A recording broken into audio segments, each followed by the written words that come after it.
Salut à tous, alors j'avais envie de vous parler un peu de bouquins, de livres que j'ai beaucoup aimés. Je trouve qu'il y a des bouquins que j'adore qui méritent d'être plus connus. J'espère que je vous ferai découvrir certaines choses que vous connaissez pas dans cette vidéo. Alors je lis surtout de la fantasy et aussi de la science-fiction. Il y aura un peu d'autres genres comme le roman historique dans cette vidéo, mais principalement ça restera quand même de la fantasy. Le premier livre dont je vais vous parler, ça s'appelle Le Clan des Autori de Liane Hearn. Il y a 4 livres en gros de la saga principale, plus un bouquin, je vais dire bonus, qui se concentre sur un personnage en particulier mais qui se passe avant l'intrigue. Moi ça est vraiment mon coup de cœur. Je sais pas si c'est parce que j'ai lu ce livre pendant mon adolescence et que du coup il m'a beaucoup marqué, mais en tout cas j'arrête pas de le relire et je sais pas pourquoi j'adore vraiment ce livre.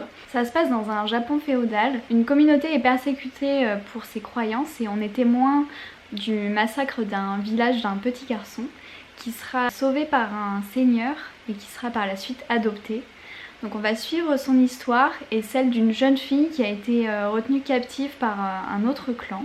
Au-delà des intrigues politiques et des guerres, le héros va manifester des dons particuliers qui vont attirer l'attention de la tribu, qui est une organisation criminelle secrète. On se retrouve donc plongé au cœur de guerres de clans, des amours impossibles et la vie du héros qui va basculer d'abord d'un petit garçon sans histoire à celle d'héritier du clan, en passant par une vie plus secrète d'assassin. Le deuxième livre dont je vais vous parler, c'est de la science-fiction. Ça s'appelle L'Étoile de Pandore et c'est de Peter Hamilton.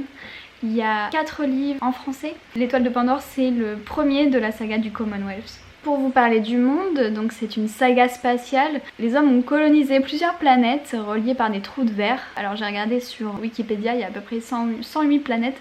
C'est pour vous dire un peu la richesse du monde. Il y a de la technologie comme le clonage, des rajeunissements qui permettent à l'humanité de vivre quasiment éternellement, ou des tatouages qui relient les hommes à l'unisphère qui est un espèce de super internet. Donc comme je vous le disais, le monde est vaste et il y a aussi énormément de personnages.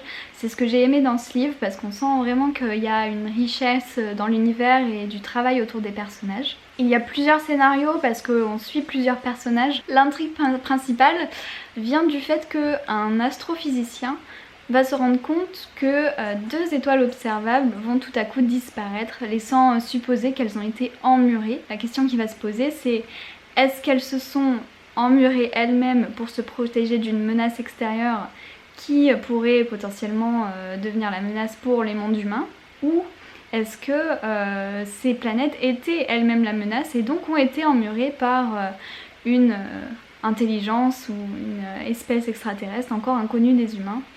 Donc on connaît la curiosité de l'humanité et donc une expédition va être engagée pour aller voir ce qui se passe. Et au-delà de ce scénario principal, on va suivre l'histoire de plusieurs personnages, comme je vous le disais, notamment une détective que j'aime beaucoup et un groupe de radicaux qui pensent qu'un certain arpenteur se cache parmi les hommes. On découvre aussi des espèces extraterrestres, etc., etc.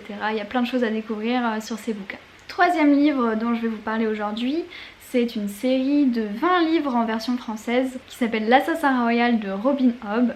On est dans un monde médiéval fantastique et on suit l'histoire d'un bâtard royal avec bien sûr des intrigues de la cour, des guerres, des trahisons et une petite touche de magie puisqu'il y a 2 magies qui sont présentes dans ces livres.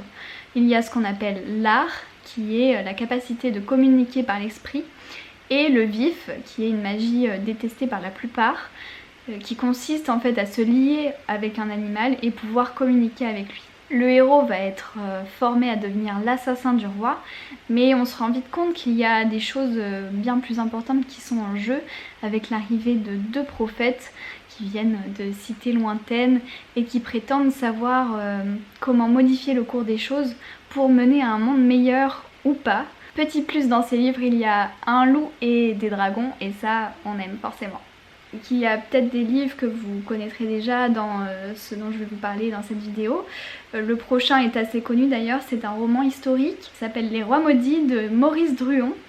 Il y a 7 volumes. Le premier livre commence au début du XIVe siècle, lorsque les Templiers sont sur le déclin. Le dernier grand maître du temple, donc le chef des Templiers, est mis à mort et va lancer une malédiction au pape et au roi de France sur 13 générations.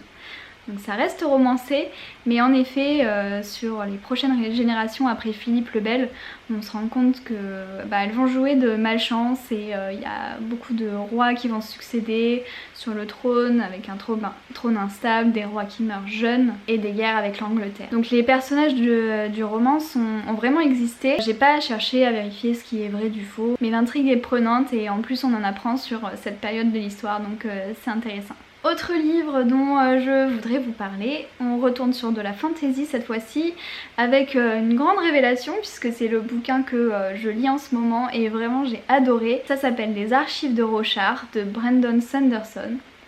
Il y a 4 livres qui sont sortis sur 10, en tout cas en version anglaise, parce que je crois qu'en version française ils ont divisé les bouquins, donc il y en a un peu plus. D'ailleurs le 4e tome vient tout juste de sortir en version anglaise.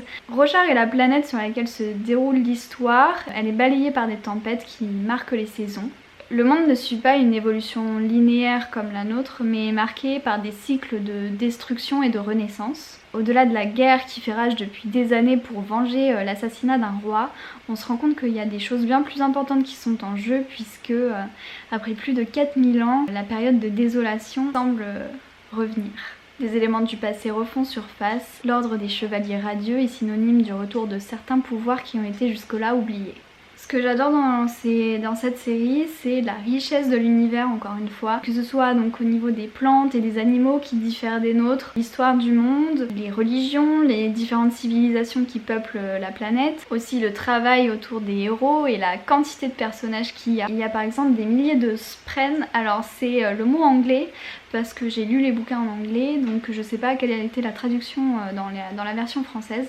Mais donc ces spren sont en fait des esprits qui sont associés soit à des éléments naturels comme le vent ou à des émotions, des sensations comme la colère ou la douleur. Si vous voulez en savoir un peu plus, j'ai découvert cette vidéo qui est une introduction en fait un peu plus poussée sur ce monde, donc je vous invite à aller la regarder. Pour finir de manière un peu plus rapide, il y a plein d'autres bouquins que je pourrais vous recommander, mais qui sont plus connus. Il y a notamment un que j'ai beaucoup aimé, La Nuit des Temps de Barjavel, donc qui relate l'histoire de scientifiques qui découvrent une cité perdue sous l'Antarctique. Il y a 2 corps qui ont été endormis et qui sont retrouvés par les scientifiques, qui vont être réveillés et vont nous faire découvrir via leurs souvenirs le fonctionnement de cette civilisation. Il y a aussi les très connus romans de Game of Thrones qui forcément sont 1000 fois mieux que la série. Si vous avez aimé les 2 ou 3 premières saisons de la série, elles sont assez fidèles au livre. Quand la série s'essouffle, c'est quand elle s'écarte des bouquins, alors que vraiment je trouve que les bouquins restent très bien du début à la fin. Autre livre qui a donné lieu à un film, c'est celui des Mémoires d'une geisha. Si vous avez aimé le film, franchement vous allez adorer le livre. Donc voilà, j'espère que cette vidéo vous aura plu et vous donnera des idées de certains bouquins à lire et vous me direz des nouvelles et n'hésitez pas dans les commentaires à me dire si vous avez des recommandations aussi. Je vous dis à bientôt dans une prochaine vidéo.